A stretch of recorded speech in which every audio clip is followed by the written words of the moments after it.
ഇത് മഞ്ഞപ്ര മാസ് മോട്ടോഴ്സിനായിരുന്നു. നമ്മുടെ hero passion pro ഉണ്ട്. നമ്മൾ വർക്കിന് ചെയ്തിട്ടുണ്ട്. ജനറൽ സർവീസായിട്ടാണ് ചെയ്യുന്നത്. ഫുള്ളായിട്ട് നമ്മൾ എല്ലാ ഭാഗങ്ങളും നമ്മൾ ചെക്ക് ചെയ്ത് കൊടുക്കും.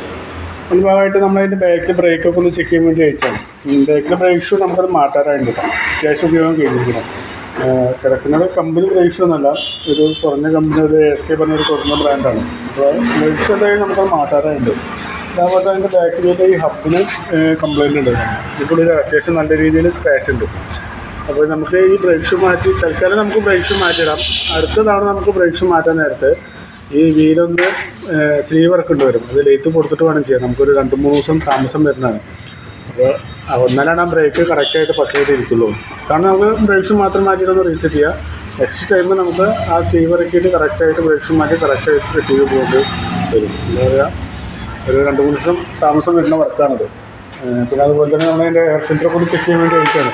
അതിൽ എയർ ഫിൽറ്ററിന് വേറെ കംപ്ലയിൻ്റ് ഒന്നുമില്ല. എയർ ഫിൽറ്റർ നമുക്കത് ക്ലീൻ ചെയ്തിട്ടാൽ മതി, വേറെ കുഴപ്പമൊന്നും കാണിക്കുന്നില്ല.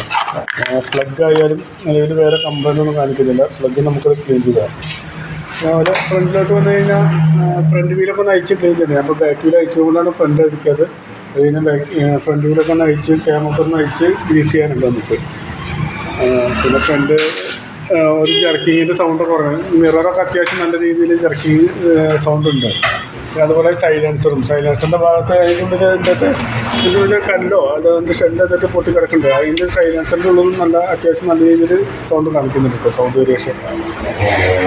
അതുപോലെ തന്നെ നമ്മളതിൻ്റെ എഞ്ചിൻ ഓയിൽ ചെക്ക് ചെയ്ത് കഴിഞ്ഞപ്പോൾ എഞ്ചിൻ ഓയിൽ മാറ്റാറായിരുന്നു. അത്യാവശ്യം നല്ല രീതിയിലും എഞ്ചിൻ ഓയിൽ കുറഞ്ഞു പോയിട്ടുണ്ട്. ഇപ്പോൾ മാറ്റം വൈകിട്ട് കുറഞ്ഞു പോയതാണോ അതോ മൈന്യൂട്ടായിട്ട് ഓയിൽ കത്തിപ്പോയിട്ട് കുറഞ്ഞു പോയതാണോ എന്ന് അറിയണമെങ്കിൽ നമുക്ക് ഒരു 1000 കിലോമീറ്റർ കഴിയുമ്പോൾ അല്ലെങ്കിൽ ഒരു മാസം കഴിയുമ്പോൾ നമുക്ക് ആ ഓയിലൊന്ന് ചെക്ക് ചെയ്ത് നോക്കണ്ടോ. അത്യാവശ്യം നല്ല രീതിയിൽ കുറയുന്നുണ്ടെങ്കിൽ അതൊരു കംപ്ലയിൻ്റാണ്. അപ്പോൾ അതുകൂടി നമുക്ക് പരിഹരിച്ച് പോകേണ്ടി വരും. അപ്പോൾ അതൊക്കെയാണ് നമുക്ക് ഈ മൈലേജ് വലിയ കുറവ് പിക്കപ്പിലോ അതൊക്കെ അങ്ങനെ ഒരു കംപ്ലയിൻ്റ് ഉണ്ടെങ്കിൽ അതൊക്കെ കാണിക്കുക. അപ്പോൾ ഒരു 1000 കിലോമീറ്റർ കഴിയുമ്പോൾ അതും കൂടി ഒന്ന് ചെക്ക് ചെയ്ത് പോകും. നമ്മളതിൻ്റെ ബാറ്ററിയുടെ ഭാഗമൊക്കെ ഒന്ന് ചെക്ക് ചെയ്യാൻ വേണ്ടി വെച്ചിട്ടുണ്ട്. ബാറ്ററി ഇരിക്കുന്ന എക്സൈഡ് പറഞ്ഞൊരു കമ്പനിയുടെ ബാറ്ററിയാണ്. നിലവിൽ സെൽഫൊക്കെ വർക്കിംഗ് ആണ്. എന്നാൽ പോലും നമുക്ക് ബാറ്ററിക്ക് വല്ല കംപ്ലയിൻ്റ് ഉണ്ടോ കൂടി ചെക്ക് ചെയ്തുകൊണ്ട് അതിൻ്റെ വോൾട്ടൊക്കെ ചെക്ക് ചെയ്ത് നോക്കുമ്പോൾ 12.34 വോൾട്ട് കാണിക്കുന്നുണ്ട്. അത് ടെസ്റ്റിലേക്ക് കൊടുക്കുന്നുണ്ട്. ബാറ്ററിക്ക് കംപ്ലയിൻ്റ് ഉണ്ടോ എന്ന് അറിയാൻ വേണ്ടിയിട്ടോ.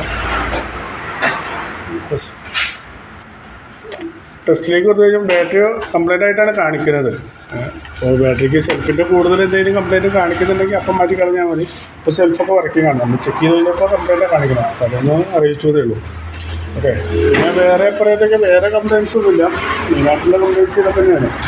അപ്പോൾ ഓയിലിൻ്റെ കാര്യം പ്രത്യേകം ശ്രദ്ധിക്കുക. ഓക്കെ. അപ്പോൾ ഇപ്പോൾ നിലവിൽ വരുന്ന വർക്കിൻ്റെ ഒരു എസ്റ്റിമേറ്റ് കൂടി പറയാം. നോക്കിയിട്ടൊന്ന് റിപ്ലൈ ചെയ്താൽ മതി.